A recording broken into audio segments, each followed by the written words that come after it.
Hello aspirants, இந்த video எதை பற்றி பார்க்க போகிறோன்னா, தமிழ்நாடு யூனிஃபார்ம் சர்வீஸ் ரெக்ரூட்மெண்ட் நடத்தக்கூடிய எஸ்ஐ எக்ஸாம் நோட்டிஃபிகேஷன் எப்போ ரிலீஸ் பண்ண போகிற சொல்லிட்டு அஃபீஷியலாக அனௌன்ஸ்மெண்ட் பண்ணிட்டாங்க.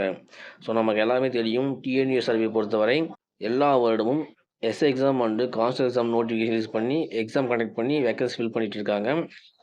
டிஎன்யூ சர்வே பொறுத்தவரையுமே அவங்க வந்து நோட்டிஃபிகேஷன் ரிலீஸ் பண்ணுறது ரிட்டன் எக்ஸாம், ஃபிசிக்கல் எக்ஸாம், அதுக்கப்புறம் ஃபைனல் கட் ஆஃப் எல்லாமே வந்து அவங்களோட ப்ராசஸ் வந்து கொஞ்சம் ஸ்பீடாகவே இருக்கும். எந்த வருஷம் நோட்டிஃபிகேஷன் ரிலீஸ் பண்ணுறாங்களோ அதே வருடமும் வேகன்சி ஃபில் பண்ணிடுவாங்க. ஸோ இந்த வருடமும் எஸ்ஐ எக்ஸாம் வந்து நான் கனெக்ட் பண்ண போகிறேன்னு சொல்லிட்டு அஃபிஷியல் அனௌன்ஸ் பண்ணிட்டாங்க. அது வெப்சைட்டில் வந்து அப்டேட் பண்ணியிருக்காங்க. ஸோ அதுதான் பார்க்க போகிறோம். ஸோ டிஎன்எஸ்ஓட அஃபிஷியல் வெப்சைட்டில் போய் பார்க்கும்போது கீழே ஸ்க்ரோல் பண்ணிட்டே வாங்க. இங்கே பாருங்கள், join recruitment of SIs of police and station officers, fire and rescue services department 2024. Notification எப்போ ரிலீஸ் பண்ண போகிறாங்கன்னா, notification will be issued in June 2024. June மாதம் நோட்டிஃபிகேஷன் ரிலீஸ் பண்ண போகுது. ஸோ அஃபிஷியலாக வெப்சைட்டில் அப்டேட் பண்ணியிருக்காங்க. ஸோ இன்றைக்கி தான் அப்டேட் பண்ணியிருக்காங்க. ஸோ ஜூன் மாதம் எஸ்ஐ எக்ஸாம் நோட்டிஃபிகேஷன் ரிலீஸ் பண்ண போகிறாங்க. நமக்கு தெரிஞ்சு போச்சு, அவ்வளோதான். இப்போ வந்து ஜூன் மாதம் நோட்டிஃபிகேஷன் வரப்போகுதுன்னா எக்ஸாம் எப்போ கண்டக்ட் போகிறாங்கன்னா அதுலேருந்து ஒரு 90 நாள் படிக்க தருவாங்க. அப்படின்னா ஜூலை, ஆகஸ்ட், செப்டம்பர் மாதம் எக்ஸாம் வரதுக்கான வாய்ப்புகள் அதிகம். நோட்டிஃபிகேஷன் 100% வந்து ஜூன் மாதம் வந்துடும்.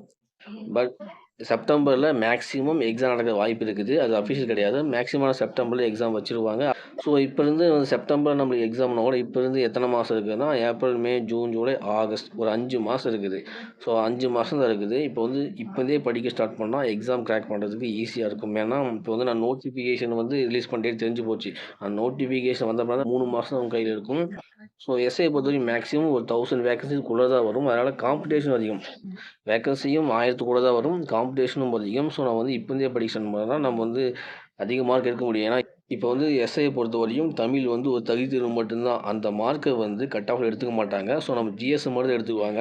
இந்த சைக்காலஜி வருது. ஸோ எல்லாமே நம்ம கம்ப்ளீட் பண்ணோம்னா இப்போ தமிழும் படிக்கணும், ஜிஎஸும் படிக்கணும், சைக்காலஜியும் படிக்கணும். நம்மளுக்கு இன்னும் 5 மாதம் இருக்குது. இப்போதே ஸ்டார்ட் பண்ணால் தான் அதை கம்ப்ளீட் பண்ண முடியும்.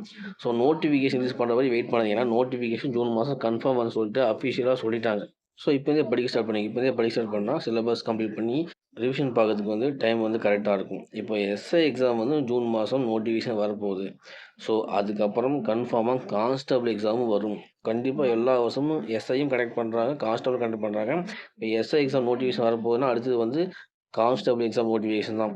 ஸோ நீங்கள் அதுக்கு ப்ரிப்பேர் பண்ணாலுமே ஸ்டார்ட் பண்ணிடுங்க. ஏன்னா கண்டிப்பாக ஒரு செப்டம்பருக்கு மேலே கான்ஸ்டபிள் எக்ஸாம் வரதுக்கான வாய்ப்புகளும் அதிகம். கன்ஃபார்மாக வரதுக்கான வாய்ப்புகள் அதிகம். ஸோ அதுக்கும் ஸ்டார்ட் பண்ணிடுங்க. ஸோ அவ்வளோதான், படிக்க ஸ்டார்ட் பண்ணிடுங்க. டைம் வந்து குறைவாக இருக்குது. சிலபஸ் கம்ப்ளீட் பண்ணணும், ரிவிஷன் பண்ணணும். ஸோ ஸ்டார்ட் பண்ணிடுங்க, அவ்வளோதான். இந்த வீடியோ யூஸ்ஃபுல்லாக தப்ஸாக கொடுத்துருங்க. எல்லாருக்கும் ஷேர் பண்ணுங்கள். மீண்டும் உங்களை வேலை செஞ்சுக்கிறேன். தேங்க்யூ.